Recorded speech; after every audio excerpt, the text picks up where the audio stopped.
Hello बच्चों, तो कैसे हैं आप लोग। मैंने पिछली कक्षा में दही वाली मगम्मा का चैप्टर जो है उसको फाइनल कर दिया है।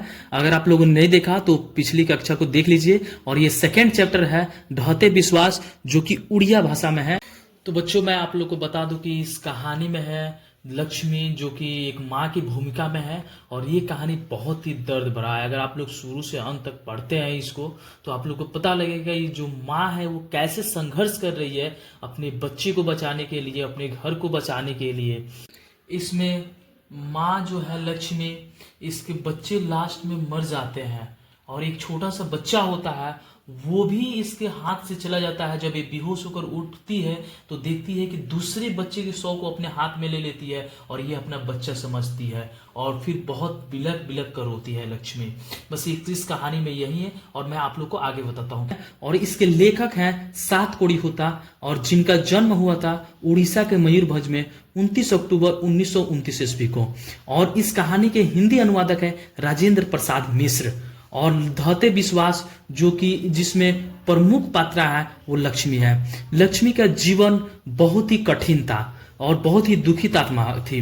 दुखित आत्मा बोले तो ये बहुत ही इसका जीवन लाचार टाइप का था, क्योंकि इसका पति जो था वो लक्ष्मण, जो कलकत्ता में काम करता था, और ये घर पे लक्ष्मण इतना नहीं कमा पाता था कि जितना जिससे इसका घर चल सके। इसलिए लक्ष्मी क्या करती थी, तहसीलदार के यहाँ काम करती थी, बर्तन उर्तन मांजती थी, जिसे तहसीलदार कुछ पैसे इसको दे देते थे। और जो लक्ष्मी थी, और ये सोच के ये डर रही थी कि अगर हीराकुंड जो बांध है टूट जाए तो क्या होगा, क्योंकि बहुत दिनों से बारिश जो है वो छूट नहीं रहा था इसके गांव में। और जो इसके पूर्वज जो थे 1 बीघा जमीन छोड़कर चले गए थे, और 1 बीघा जो जमीन था वो भी कोई काम का नहीं था, क्योंकि इतना बारिश हो चुका था कि सब जमीन खत्म था, अभी कोई उपयोग लायक नहीं था। और इसके जो बड़े बेटे का नाम क्या था, अच्युत था। और इसके 3 और बच्चे थे, जिसमें 2 बेटियां और 1 साल का छोटा लड़का था।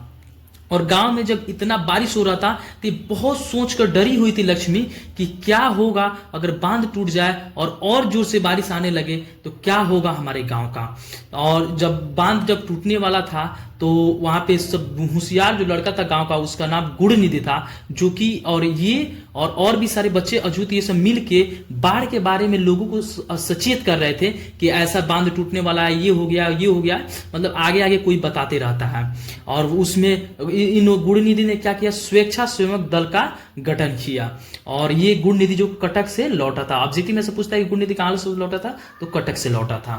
और इसमें क्या ढहते विश्वास से क्यों नाम रखा गया इस चैप्टर का, मैं आप लोग को बता देता हूं कि जैसे मैं आप लोग को बताता हूं इस कहानी का ढहते विश्वास से क्यों नाम रखा गया है। मैं आप लोग को बता दूं कि जैसे मान लीजिए कि आप लड़के हैं, किसी लड़की से प्यार कर रहे हैं और क्या पता वो दूसरे किसी से बात करने लगे, तो वैसे ही आप लोग का विश्वास जो है उसके प्रति, आप लोग जो विश्वास कर रहे हैं वो ढह जा रहा है। इससे वैसे भी आप लोग किसी की याद में लिख सकते हैं ढहते विश्वास, अगर कहानी आप लोग को लिखना होगा तो। इस कहानी का क्यों नाम रखा गया ढहते विश्वास, मैं आप लोग को बताता हूं। इसमें एक चंदेश्वरी माता थी, जिनमें गांव के लोगों को इतना भरोसा था कि अगर हमारे गांव में कुछ भी होता है तो ये जो चंदेश्वरी माता है वो हम लोग को बचाएंगे। और ये मंदिर था, इन लोगों का बहुत बड़ा विश्वास था। लेकिन जब बारिश और जब बांध टूटता है इतना जोर से, तो जो चंदेश्वरी माता ये कुछ नहीं कर पाती है, इसलिए जो गांव के लोगों का था और लक्ष्मी का विश्वास टूट जाता है चंदेश्वरी माता के ऊपर। और लास्ट में क्या होता है, जब लक्ष्मी जब बांध टूटता है तो इतना अपने छोटे से बच्चे को लेकर घर से निकल जाती है। और जब निकलती है तो एक पीपल का पेड़ मिलता है, उसी पे पकड़ के चढ़ जाती है।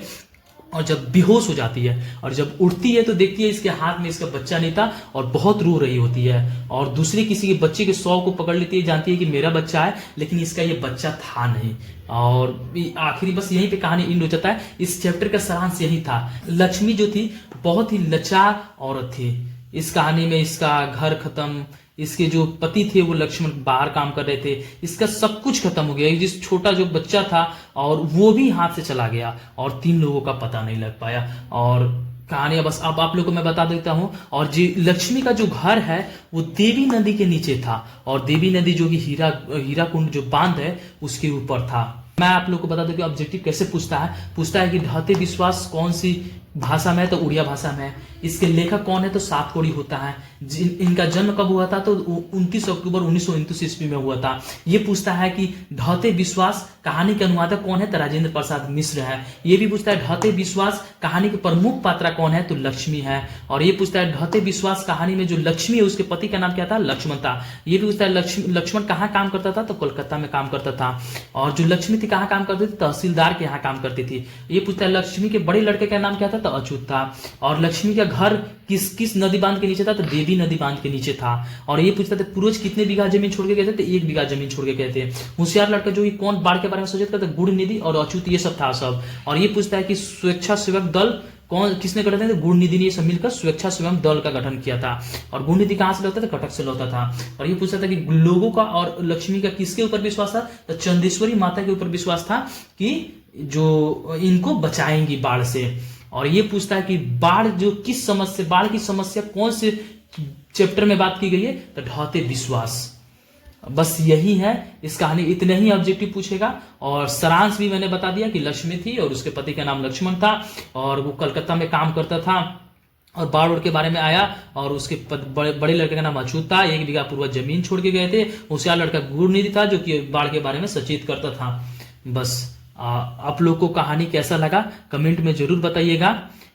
बच्चों मेरा राइटिंग उतना बढ़िया नहीं है, अगर आप लोग को कहीं भी दिक्कत हो रहा है तो कृपया कमेंट में आप लोग बताइएगा कि यहाँ पे समझ नहीं आया है, दोहरा दूंगा आप लोग के लिए, क्योंकि मेरा राइटिंग उतना बढ़िया नहीं है। आज का चैप्टर यहीं पे एंड करते हैं।